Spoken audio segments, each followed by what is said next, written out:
Hello everyone, I am Pradeep. Welcome to my YouTube channel easy to learn. আগের ভিডিওতে আমরা কোষে থেকে চারে স্টার্ট করেছিলাম। কোষে থেকে চার আয়ত ঘনক যে অঙ্ক পরিমিতির অঙ্ক আমরা স্টার্ট করেছিলাম এবং কিছু অঙ্ক করেছিলাম 10 পর্যন্ত করেছিলাম। আজকে আমরা 11 থেকে দেখবো। তো 11 অঙ্কটা কি আছে দেখা যায়। 11 অঙ্কটা কি বলছে দেখো। বলছে একটি সমকোণী চৌকোল আকারের বাক্সের দৈর্ঘ্য প্রস্থ উচ্চতার অনুপাত 3:2:1 এবং উহাদের আয়তন 384 ঘন সেমি হলে বাক্সটির সমকোণের ক্ষেত্রফল কত হিসাব করে লিখি। তাহলে আমাদের সমকোণের ক্ষেত্রফল জানতে হলে আমাদের কি জানতে হবে? সমকোণের ক্ষেত্রফল আয়তক্ষেত্রাকার সমকোণের ক্ষেত্রফল হচ্ছে 2 ইন্টু দৈর্ঘ্য 2 ইন্টু দৈর্ঘ্য ইন্টু প্রস্থ প্লাস দৈর্ঘ্য ইন্টু উচ্চতা প্লাস প্রস্থ ইন্টু উচ্চতা। আমরা জানি, ফর্মুলাটা জানি। তা সেই ক্ষেত্রে আমাদের কি জানতে হবে? দৈর্ঘ্য, প্রস্থ এবং উচ্চতা। এখানে আমাদের বলে দিয়েছে, অনুপাতটা বলে দিয়েছে। তাহলে আমরা ধরতে হবে যে দৈর্ঘ্য হয় 3x, প্রস্থ হয় 2x এবং উচ্চতা হয় 1x। ঠিক আছে, এখান থেকে আমরা করে এখানে বলেছে আয়তন, এবং আয়তন সমান কি জানি? আয়তন হচ্ছে দৈর্ঘ্য ইন্টু প্রস্থ ইন্টু উচ্চতার ইন্টু গুণ করলে কি হয়? কোনো সমকোণী আয়ত ঘন, সমকোণী বলছি, আয়ত ঘনকের আয়তনের ফর্মুলা জানি এবং এখানে আয়তন দিয়ে দিচ্ছে 384। তাহলে এটা সমান ওটা আমরা করব। ঠিক আছে, তাহলে আমরা লিখবো মনে করি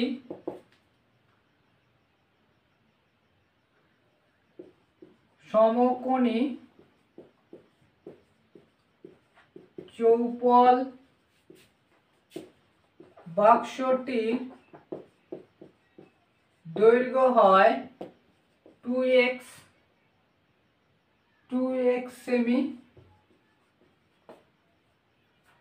মনে করি সমকোণী চৌকোলের বাক্সটি প্রস্থ হয়, এটা 3 ছিল, 3x হবে, 3x, এটা 2x, আর সমকোণী চৌকোল বাক্সটির উচ্চতা 1x মানে x। ঠিক আছে, এটা হচ্ছে অত সেমি। তাহলে এবার শর্তানুসারে কি করতে হবে? আমরা বার করবো যে অতএব বাক্সটির আয়তন সমান কি হবে? দৈর্ঘ্য ইন্টু প্রস্থ ইন্টু উচ্চতা ঘন সেমি। দৈর্ঘ্য হচ্ছে 3x, প্রস্থ হচ্ছে 2x এবং এটা হচ্ছে xi। ঠিক আছে, তাহলে এটা কি হবে দেখো।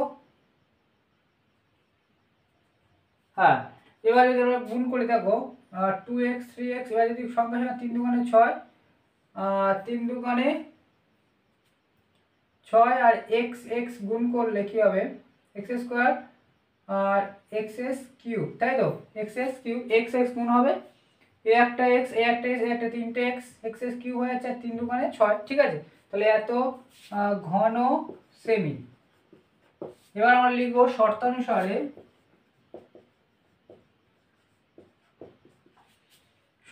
এখানে দিয়েছি, তাহলে এটা সমান ওটা করব 6x কিউব, আর এখানে দিয়েছে 284 ঘন সেমি। ঠিক আছে, বা xs কিউব সমান 384/6।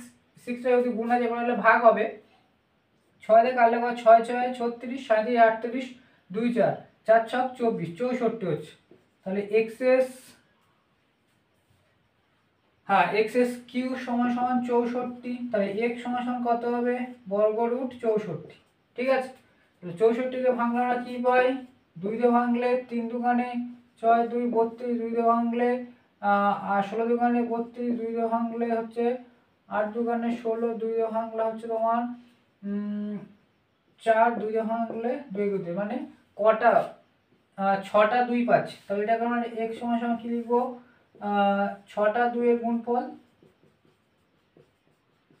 মানে হচ্ছে কি কিউব মানে কি 3টে করে একটা নেবে, তার 3টে, আর 3টে থেকে 3টে গ্রুপ করে একটা নেবে, যেহেতু ঘন আছে। ঠিক আছে, তাহলে এখানে 2 দুগুণে কত হবে? 4। ঠিক আছে, x সমান কত হচ্ছে? x সমান হচ্ছে 4। তাহলে আমরা দৈর্ঘ্য, প্রস্থ এবং উচ্চতা বার করতে পারবো। যেহেতু আমরা ধরে 3x 2x 1x, তাহলে উচ্চতা হচ্ছে 4 সেমি, প্রস্থ হবে 4 দুগুণে 8 সেমি এবং দৈর্ঘ্য হবে 3 4 12 সেমি। ঠিক আছে, এটা আমরা লিখবো।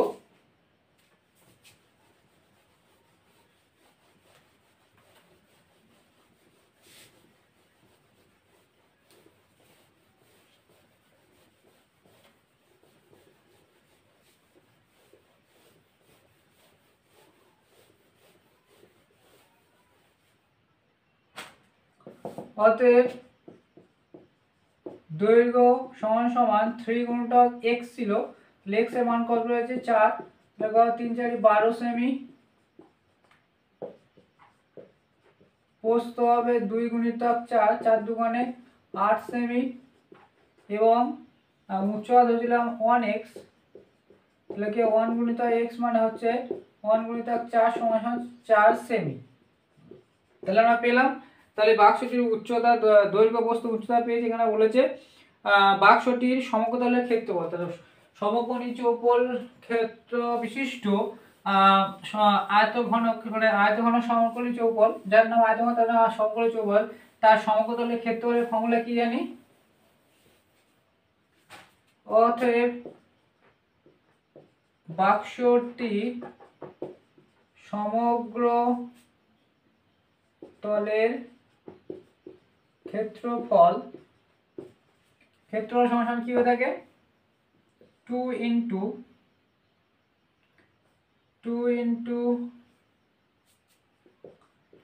দৈর্ঘ্য ইন্টু প্রস্থ যোগ দৈর্ঘ্য ইন্টু উচ্চতা যোগ প্রস্থ ইন্টু উচ্চতা।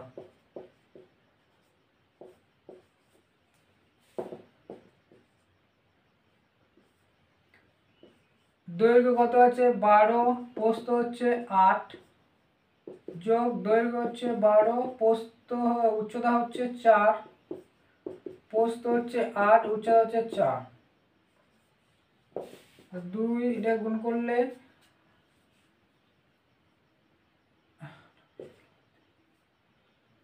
96, 8 বরং 96 প্লাস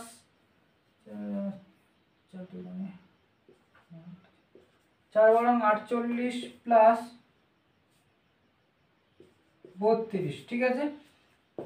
2 ইন্টু এটাকে যোগ করলে কত? 6, 8 10 10 16, হাতে 1 10, 14 15 16 17, সেটা 2 গুণ করলে কত হচ্ছে দেখো, এর সাথে 2 গুণ আছে, 6 দুগুণে 12, হাতে 1, 7 দুগুণে 14, 15, হাতে 1, 2 2 3, 352 কি হবে? বাক্সটির সমকোণের ক্ষেত্রফল হচ্ছে বর্গ সেমি। তাহলে যে বাক্সটি আছে সমকোণের ক্ষেত্রফল হবে 352 সেমি, ঠিক আছে। এরপর আমরা, এটা ছিল 11 অঙ্কটা, এরপর আমরা 12 অঙ্কটা দেখব।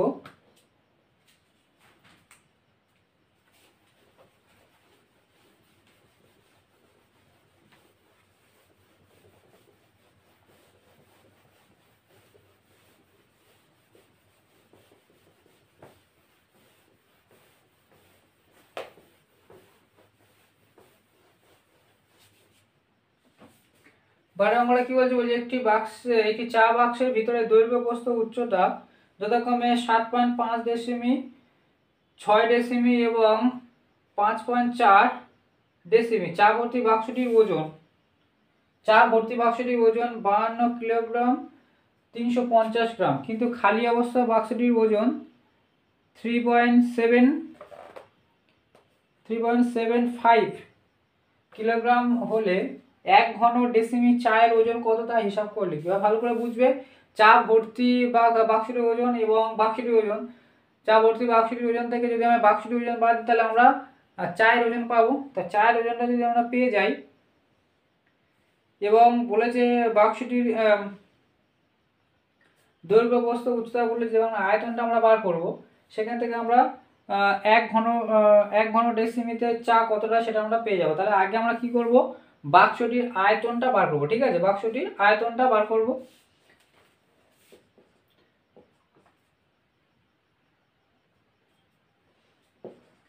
চা বাক্সের আয়তন হয় দৈর্ঘ্য গুণিতক প্রস্থ গুণিতক উচ্চতা।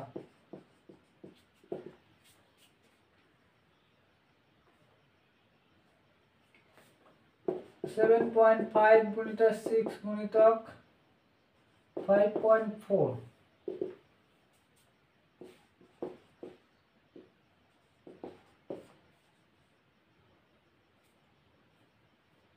20 2 7 2 মানে 4 7 4 20 20 2 4 7 28 3 300 4 7 28 30 5 25 2 5 7 25 34 37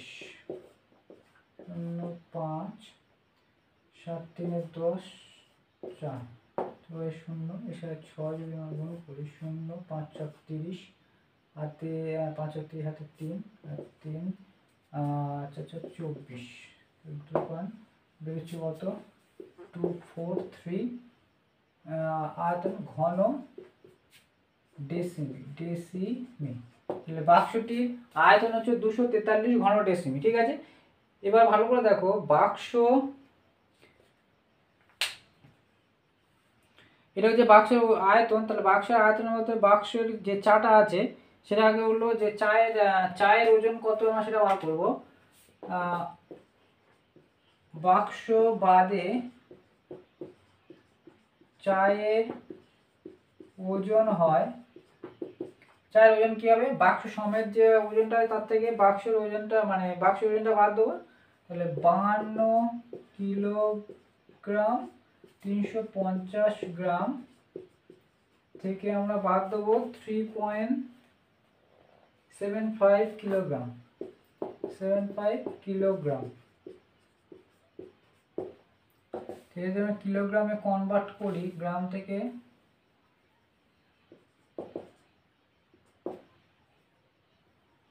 এটা কিলোগ্রাম আছে, এই গ্রামটাকে আমরা কিলোগ্রামে যদি কনভার্ট করি তাহলে কত হচ্ছে দেখো, 1000 দিয়ে মানে 1000 দিয়ে তোমার 350কে 1000 দিয়ে ভাগ করতে হবে, 3 পাওয়ার 0 মানে 0.350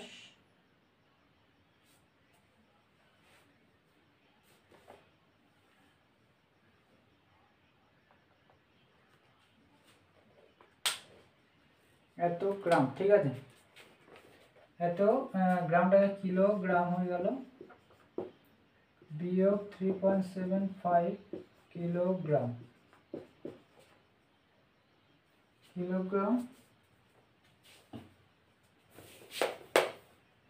এটা কি করলাম, গ্রাম থেকে কিলোগ্রামে কনভার্ট করলাম, তাই এই কিলোগ্রাম যোগ হয়ে যাবে। তাহলে বললো কত হচ্ছে 52.35 কিলোগ্রাম থেকে 3.75 কিলোগ্রাম বাদ দেবো, তো কত হচ্ছে দেখবো 0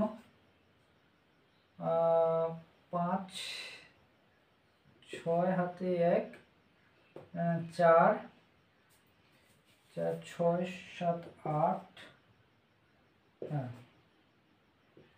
তাহলে 48.60 কিলোগ্রাম। ঠিক আছে, এটা হচ্ছে এতটা চা আছে ওই বাক্সের মধ্যে, চায়ের ওজন কত 48.60 কিলোগ্রাম। এবং এবার ভালো করে দেখো এই এতগুলো চা এত আয়তনের মধ্যে আছে, তাহলে এত ঘন ডেসিমির মধ্যে এত কিলোগ্রাম চা থাকে, তাহলে 1 ঘন ডেসিমির মধ্যে কতটা চা থাকবে, কত কিলোগ্রাম কত ওজনের চা থাকবে, ওজন বলেছে। ঠিক আছে, তাহলে আমরা লিখবো এবার কত পেলাম 243 ঘন ডেসিমি।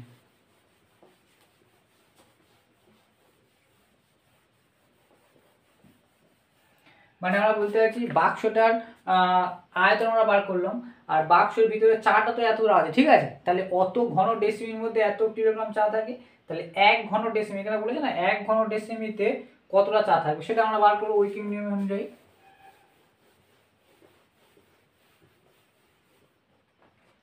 লিখব 243 ঘন ডেসিমিতে চা থাকে 48.60 কিলোগ্রাম। ঠিক আছে, তাহলে 1 ঘন ডেসিমি বলেছে, চা থাকবে 48.60 বাই 243 এত কিলোগ্রাম, এটা হচ্ছে কিলোগ্রাম। ঠিক আছে, কিলোগ্রাম। তাই দেখো এখানে যদি আমরা এটাকে পয়েন্টটা তুলে দিয়ে 100 নিয়ে এসেছি, কাটাকুটি যদি আমরা করি 3 দিয়ে কাটলে এটা পাচ্ছি, 3 দিয়ে কাটলে 81 পাচ্ছি, ফিরে 9 দিয়ে কাটলে এটা আর এটা পাচ্ছি, ফিরে আবার 9 দিয়ে কাটলে 20 পাচ্ছি, উপরে 20/100 ভাগ করলে কত হচ্ছে 0.2 কিলোগ্রাম। এবং এটাকে আমি কিলোগ্রামকে গ্রামে কনভার্ট করছি, গ্রামে কনভার্ট করলে 1000 দিয়ে গুণ করতে হয়, 1000 দিয়ে গুণ করে তাহলে কত আছে 200 গ্রাম পাচ্ছি। ঠিক আছে, এরপর আমরা 12 অঙ্কটা 13 অঙ্কটা দেখব।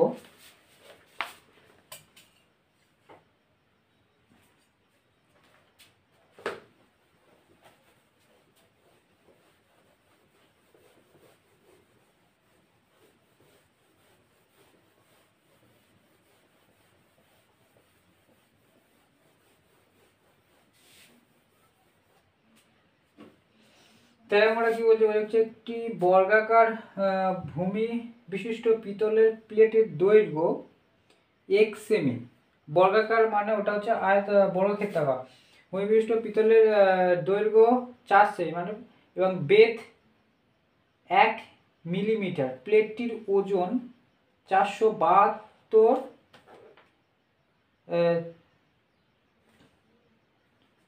4725 গ্রাম হয়। যদি 1 ঘন সেমি পিতলের ওজন 8.4 গ্রাম হয় তাহলে x এর মান কত হিসাব করে দেখি। প্লেটটির ওজন দেওয়া আছে, ঠিক আছে, এবং 1 ঘন সেমি পিতলের ওজন, 1 ঘন সেমি পিতল মানে পিতলের আয়তন বলছি, ঠিক আছে।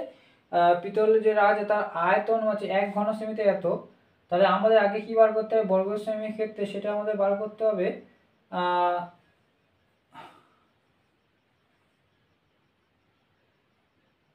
যেটা আছে বর্গাকার ভূমিবিষ্ট পিতলের দৈর্ঘ্য দেওয়া আছে এবং উচ্চতা। আমরা বর্গক্ষেত্রাকারের আমাদের কি বার করতে আগে আয়তন বার করতে হবে, ঠিক আছে।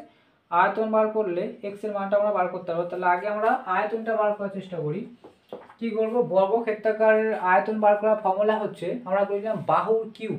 আয়তন বার করার ফর্মুলা হচ্ছে মানে যেহেতু বর্গক্ষেত্রের উচ্চতা দৈর্ঘ্য সব আলাদা আলাদা হয়ে থাকে, তাই একই হয়ে থাকে, মানে দৈর্ঘ্য প্রস্থ উচ্চতা একই হয়ে থাকে, তাই জন্য বাহুর কিউব করি। কিন্তু এখানে ভালো করে দেখবে, এখানে কিন্তু উচ্চতাটা আলাদা। বেদ মানে এখানে উচ্চতা, ঠিক আছে, সেই বেদটা 1 মিলিমিটার দিয়ে, যেটা কিন্তু আলাদা হবে, ঠিক আছে। তাহলে আমরা দৈর্ঘ্য প্রস্থ একই হবে। তাহলে আমরা লিখবো যে পিতলের প্লেটের আয়তন হয়, পিতলের প্লেটটির আয়তন হয়, ভালো করে বুঝবে, এটা বর্গ ঘনাকার বলেছি, ঠিক আছে। বর্গ ঘনাকার আমরা জানি, বর্গ ঘনাকারের আয়তনের ফর্মুলা হচ্ছে বাহুর কিউব, ঠিক আছে। বাহুর কিউব, বাহুর কিউব কেন হয়, যেহেতু দৈর্ঘ্য প্রস্থ উচ্চতা বর্গক্ষেত্রের ক্ষেত্রে সব সমান থাকে, কিন্তু এর ক্ষেত্রে এর বলেছে প্রতিটা ধার বলেছে 1 সেমি করে, কিন্তু দৈর্ঘ্য প্রস্থ একই আছে, মানে যে দুটো মানে আমরা কি দৈর্ঘ্য প্রস্থ আর উচ্চতা এটা কখন হয়ে থাকে আয়তক্ষেত্রে আলাদা থাকে, কিন্তু এখানে ক্ষেত্রে কি হচ্ছে দৈর্ঘ্য আর প্রস্থ মানে একই, কিন্তু উচ্চতাটা আলাদা। তাহলে আমাদের এখানে কি করতে হবে ভালো করে বোঝো, দৈর্ঘ্য প্রস্থ একই মানে কি হবে x গুণিতক x হবে, মানে দৈর্ঘ্য প্রস্থ হচ্ছে, আর উচ্চতাটা এখানে বলেছে 1 মিলিমিটার। তাহলে এখানে আমরা অ্যাকচুয়ালি ভালো করে দেখো সব সেমিতে আছে, তাহলে 1 মিলিকে আমার সেমিতে নিয়ে আসতে হবে। এবার মিটার ডেসি সেন্টি মিলি, ঠিক আছে। তাহলে আছে কোথায় সেমিতে, আমাদের আছে সেমিতে নিয়ে আসবো kilo hecto deca deci, kilo hecto deca metre deci centi milli. তাহলে মিলি থেকে আমার নিয়ে আসতে হবে, মিলি থেকে আসতে হবে সেমিতে, মানে 1 ঘর। তাহলে কি করতে হবে 1 কে 10 দিয়ে ভাগ করতে হবে, ঠিক আছে। এত, এটা কি হয়ে গেল এত ঘন সেমি, ভালো করে বুঝেছো। এই যে একক অঙ্কগুলোর মধ্যে কিছুই নেই, কিন্তু অনেক কিছু আছে।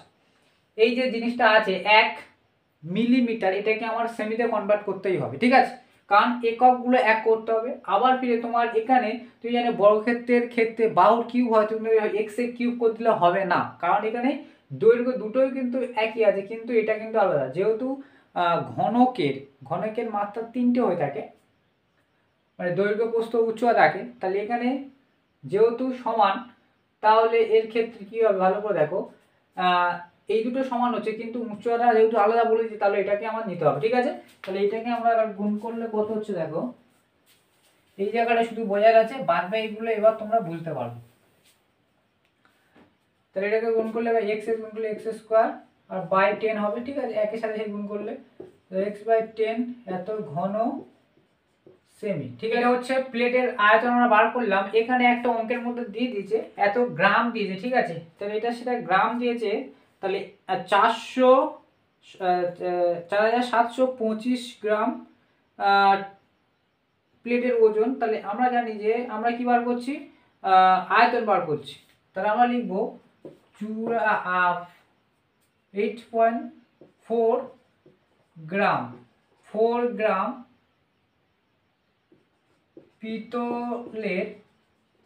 পিতলের আয়তন হয় এক ঘন সেমি। ঠিক আছে, তাহলে 1 গ্রাম পিতল আয়তন হবে 1/8.4 ঘন সেমি। আর এখানে ভালো করে দেখে না, বলেছে এই পিতলটা প্লেটটার মোট ওজন কত বলেছে, 4725 গ্রাম। তাহলে 4725 গ্রাম পিতলের আয়তন কত হবে, গুণ হবে 4725 বাই হয়ে যাবে। ঠিক আছে, এত ঘন সেমি। ভালো করে বুঝবে, এটা হচ্ছে মোট পিতল, যে প্লেটটার ও মোট ওয়েট, এটা মোট ওয়েট এটা। ঠিক আছে, 8.4 গ্রামের আয়তন কত হয়, এত ঘন সেমি। তাহলে মোট পিতলটার এত যদি হয়ে থাকে তার আয়তন কত হবে, এত সেমি। এবার ভালো করে দেখো, ফর্মুলা অনুযায়ী আমরা যেটা পেয়েছি বলেছে, তাহলে তার পিতলের প্লেটটার আয়তন এটা, আর ফিরে যে ওজনটা বলেছে তার থেকে যেটা পেয়েছি তার আয়তন এটা। তাহলে দুটো ক্ষেত্রে এই আয়তন সমান হবে কি হবে না, তাহলে শর্তানুসারে এইটা সমান হয় এটা করব। এই অঙ্কটা কিন্তু ভেরি ইম্পর্টেন্ট আছে, ভালো করে বুঝবে জিনিসটা কি হলো। প্লেটটার আমরা বার করলাম যে ফর্মুলা অনুযায়ী, যেখানে যে বলেছে যে প্লেটটার দৈর্ঘ্য বলেছে আর উচ্চতা বলে দিয়েছে, যেহেতু আমরা এখানে দুটো এক্স কেন গুণ করেছি বলে দিলাম তোমাদের আগের ক্ষেত্রে, দিয়ে আমরা এখানে আয়তনটা বার করেছি। আবার বলেছে আমার এক্স এর মানটা বার করতে বলেছে এত গ্রাম পিতলের আয়তন হয় 1 ঘন সেমি, মানে 1 ঘন সেমি পিতলের প্লেটের ওয়েট হয় কত, 8.4 গ্রাম, 8.4 গ্রাম। আর ওই প্লেটটার ওজন, মোট ওজন কত, 4725 গ্রাম। ঠিক আছে, 4725 গ্রাম। তাহলে তার এটা যদি মোট ওজন হয়, তাহলে এর এই হিসাবে তাহলে প্লেটটার আয়তন কত সেই হিসাবে আমরা বার করবো। তাহলে এত গ্রামে পিতলের আয়তন হয় এত ঘন সেমি, একে কত ওই কিনে 4700, এত গ্রাম হলে তার পিতলের মোট, ওই পিতলের মানে ওই প্লেটের আয়তন কত, মোট আয়তন। এটা হচ্ছে, এটা মোট আয়তন পেলাম। আর ফিরে আমরা এখানে মোট আয়তন পেতে শর্তানুসারে এটা সমান এটা করব। তাহলে শর্তানুসারে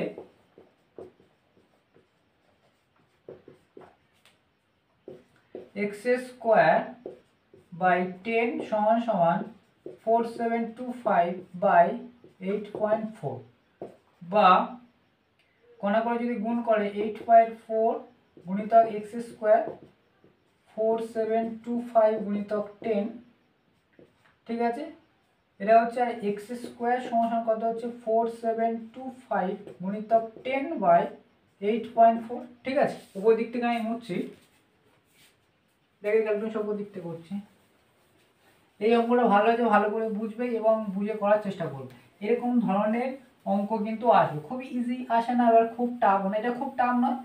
আবার তোমরা যখন কোনো প্রশ্নপত্র যখন সলভ করো, তার মধ্যে এর থেকে আরো নতুন নতুন টাইপের অঙ্ক থাকবে। অঙ্কটা যদি বুঝে থাকো, মেন কনসেপ্ট যে ফর্মুলাগুলো আছে সেগুলো তোমাকে বুঝতে হবে যে কোথা থেকে জিনিসটা আসছে। ঠিক আছে, তাহলে এটা আমরা x² সমান কি বার করছি, দেখো এটা যদি কাটাকুটি করি, দেখো 4725 গুণিতক 10/8.4। তাহলে এই পয়েন্টটা তুলে দিয়ে আমি উপরে 10 দিতে পারি। ঠিক আছে,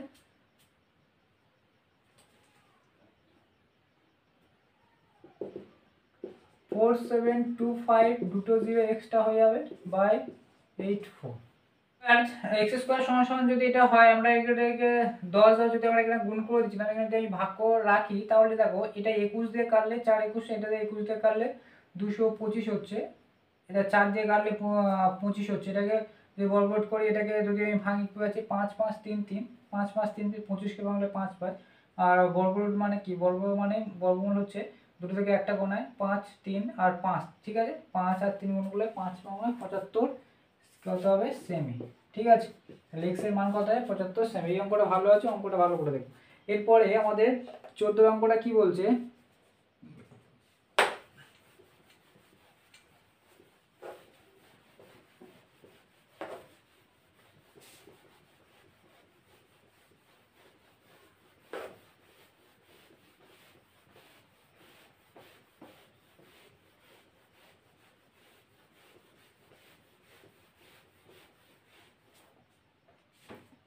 14 নম্বরটা বলছে চাঁদমারি রাস্তার উঁচু করতে হবে, তাই রাস্তার দুপাশে 30 মিটার সমান গভীর সমান মাপের আয়ত ঘনাকার গর্ত খুঁড়ে সেই মাটি দিয়ে রাস্তাটা উঁচু করা হয়েছে যদি 30টি সমান গভীর। ঠিক আছে, যদি প্রতি গর্তের দৈর্ঘ্য প্রস্থ উচ্চতা দৈর্ঘ্য প্রস্থ 14 মিটার এবং 8 মিটার করা রাস্তায় তৈরি করতে মোট যদি 2520 ঘন মিটার মাটি লেগে থাকে, তবে প্রতিটি গর্তের গভীরতা কত সেটা বার করবো। তাহলে মনে করি যে প্রতিটি গর্তের দৈর্ঘ্য মিটার হয় x মিটার, তাহলে ওখান থেকে আমরা যে আয়তন পাবো 30টার আয়তন, আর রাস্তা যতটা যে মাটি লেগেছে সেটা ওই 30টি গর্তের মোট মাটি, আর এই যে মোট মাটি এটা সমান হবে। তাহলে সেই থেকে আমরা গর্তটা পেয়ে যাব। এটা আরো ইজি অঙ্ক। ধরি মনে করি প্রতিটি গর্তের গভীরতা হয় x মিটার,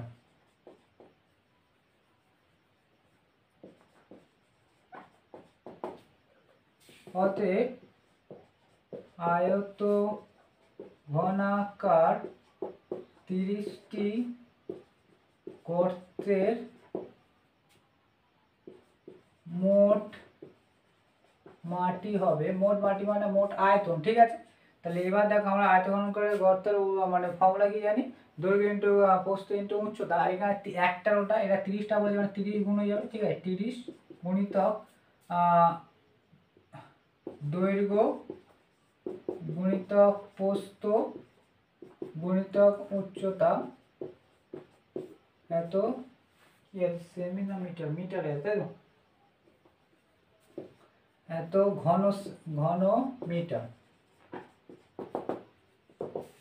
30 গুণিতক দৈর্ঘ্য হচ্ছে কত বলেছে, দৈর্ঘ্য বলেছে 14, প্রস্থ বলেছে তোমার 8, আর উচ্চতা হচ্ছে x, এত ঘন মিটার। ঠিক আছে, তাহলে এই যে জিনিসটা আছে ভালো করে, এরা সব কি আছে গুণ হয়ে আছে। ঠিক আছে, এরা সব গুণ হয়ে আছে, এটা গুণ করে এর সাথে গুণ। তাহলে এবার ভালো কথা, এটা হচ্ছে মোট গর্তের মাটি, আর এই যে মাটিটা দিয়ে যেটা সমান হবে, তাহলে আমরা লিখবো শর্তানুসারে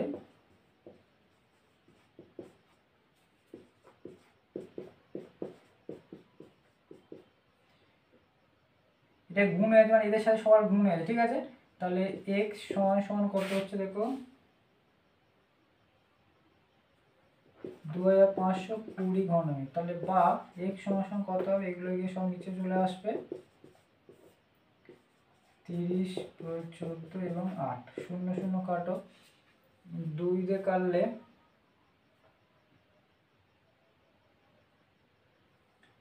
8 দিয়ে কাটে কি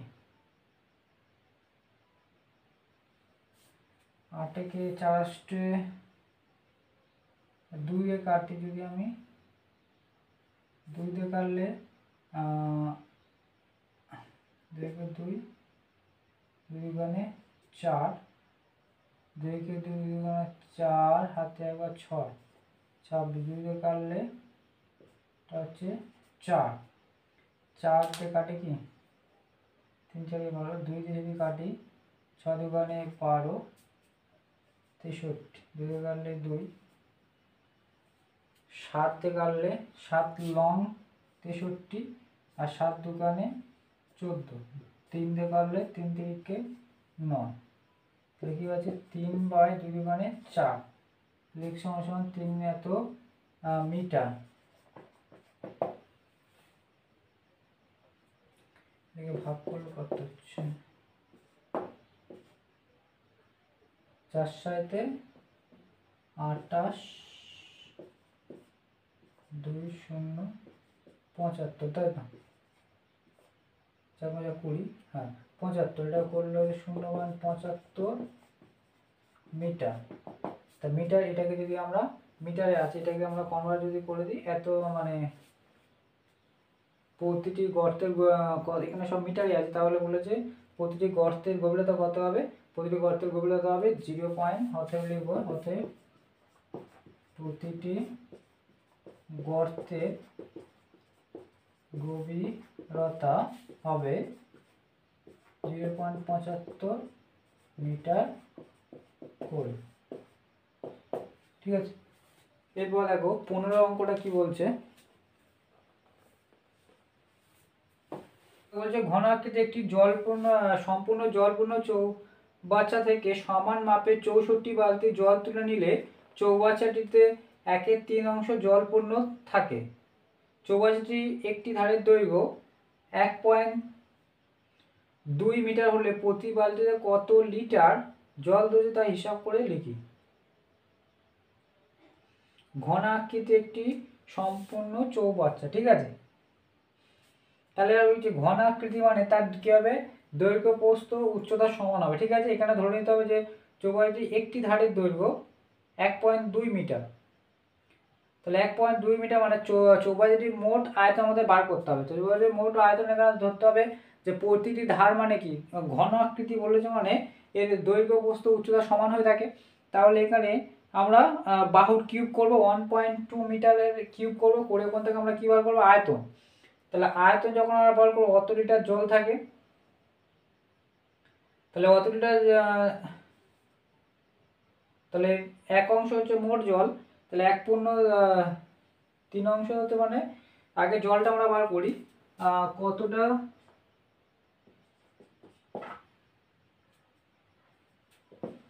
ঘন আকৃতি চৌবাচ্চাটির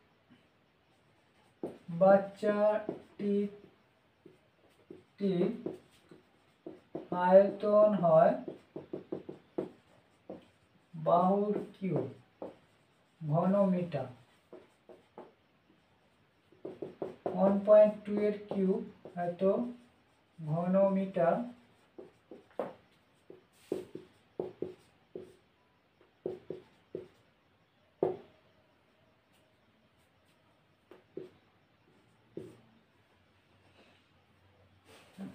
চার দুগুণে 8, 4 দুগুণে 8, 2, 4, 4, 1, 8, 4, 12, 6, 7,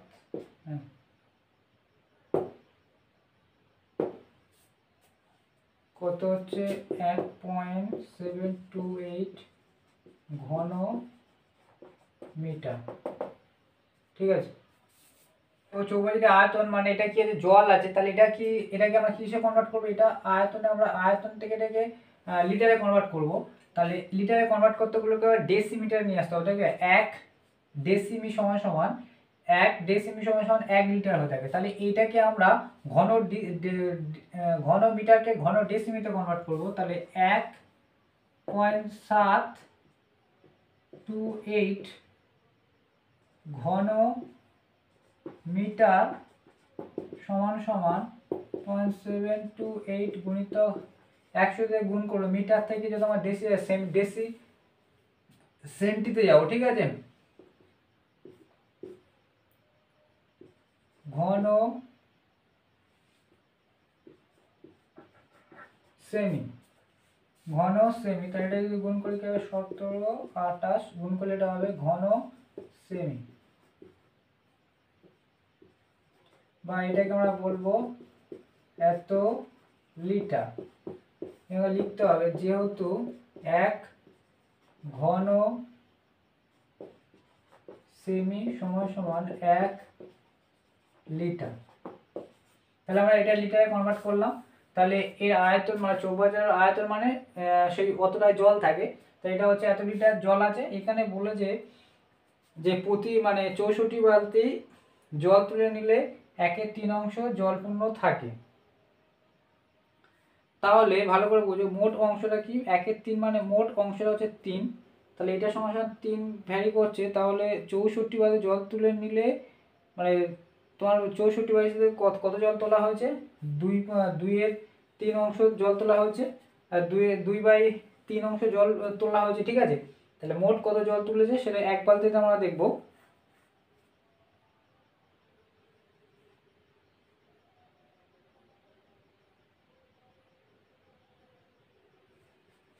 তাহলে লিখবো যে অতএব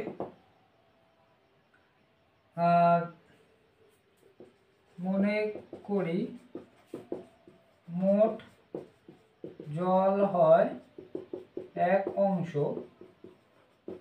অতএব 64 বালতিতে জল তোলা হয়েছে 1-1/3, এটা করলে কত হচ্ছে 2/3 অংশ, এত অংশ জল তোলা হয়েছে। ঠিক আছে, 64 বালতিতে এত অংশ জল তোলা হয়েছে, আর মোট কত জল, এত লিটার জল। ঠিক আছে, তাহলে 64 বালতিতে যদি এত অংশ জল তোলা হয় তাহলে এর সাথে আমরা গুণ করব, তাহলে এটাকে আমরা লিখব অতএব 64 বালতিতে জল তোলা হয়েছে কত, ভালো করে বোঝো আমি কি করছি কেন, দেখো আমি মনে করছি মোট জলটা হচ্ছে 1 অংশ, আর মোট জল কত 17 মানে 1728 লিটার মোট জল আছে, আর আমি ধরছি যেহেতু অংশ হিসাবে ধরছি তাহলে এই পুরো অংশটাকে 1 অংশ ধরছি। ঠিক আছে, আর 64 বালতিতে জল তোলা হয়েছে কত 2/3, মানে জল তুলে নেওয়ার পরে 1/3 অংশ পড়ে আছে, মানে নিচেরটা মোট হয়ে থাকে, তাহলে 2/3 অংশ তুলে নেওয়া হচ্ছে, 1 থেকে 2 বাদ দিলে কি হবে, এটা করলে তোমার 2/3 অংশ বেরোচ্ছে। ঠিক আছে, তাহলে 64 বালতি এত জল তুলে নেওয়া হচ্ছে, তাহলে এবার অ্যাকচুয়ালি যত অংশটা তুলেছে, এবার আমি দেখতে যে কত লিটার তুলেছে, তাহলে এর সাথে আমি কি করব, এই গুণ করব, 2/3 অংশ আমরা গুণ করলে কত লিটার জল তুলে সেটা পাবো, এবং তারপর আমরা 1 বালতিতে দেখবো। তাহলে যদি আমরা করি তাহলে কি হবে 1728 গুণিতক 2/3 এ গুণ করলে কত হচ্ছে দেখো 3 5 15, 16 17 2 2, 3 7 21, 3 7 21 আর 3 6 18 করলে কত হচ্ছে দেখো 7, এটা পাচ্ছি 6 দুগুণে, এটাকে আমরা রেখে দিচ্ছি, তাহলে 5 7 6 গুণিতক এত কি হচ্ছে লিটার, এত লিটার জল তুলে, যেটা গুণ করছি না কারণ হচ্ছে 64 বালতি, আমাদের কি বলেছে 1 বালতিতে কত, অতএব 1 বালতিতে জল তোলা হয়েছে, তাহলে কি হবে 5 7 6 গুণিতক 2 বাই কত হবে 64, এটা 1 বালতি যখন হবে কমে আসবে, তা 2 এ কাটলে কত হচ্ছে দেখো 2 এর 3 দুগুণে 6 আর 2 32 একেবারে কি ভাগ হচ্ছে, যদি আমরা 8 দিয়ে কাটি 32, এটা কাটলে হচ্ছে 18 হচ্ছে। ঠিক আছে, এটা ভাগ করে দেখে নিও, 18 হচ্ছে এত লিটার, তাহলে 1 বালতিতে কত বলেছে, প্রতি বালতি, এখানে বলেছে প্রতি বালতিতে কত লিটার জল ধরে তা হিসাব করে, তাহলে প্রতি বালতিতে কত করে জল তোলা হচ্ছে 18 লিটার করে জল তোলা হয়, তাহলে আমরা লিখবো যে প্রতি বালতিতে জল ধরে 18 লিটার করে। ঠিক আছে,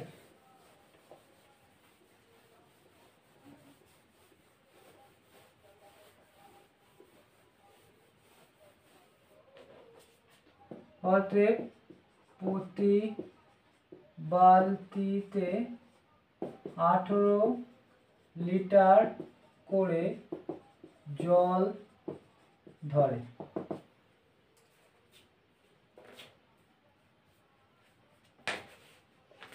আজকে এই পর্যন্ত থাকলো, নেক্সট ভিডিওতে পরে যে অঙ্কগুলো সেগুলো দেখবো। আমার ভিডিওগুলো যদি ভালো লেগে থাকে অবশ্যই লাইক শেয়ার সাবস্ক্রাইব করো, এবং দেখার জন্য অবশ্যই সবাইকে থ্যাংক ইউ।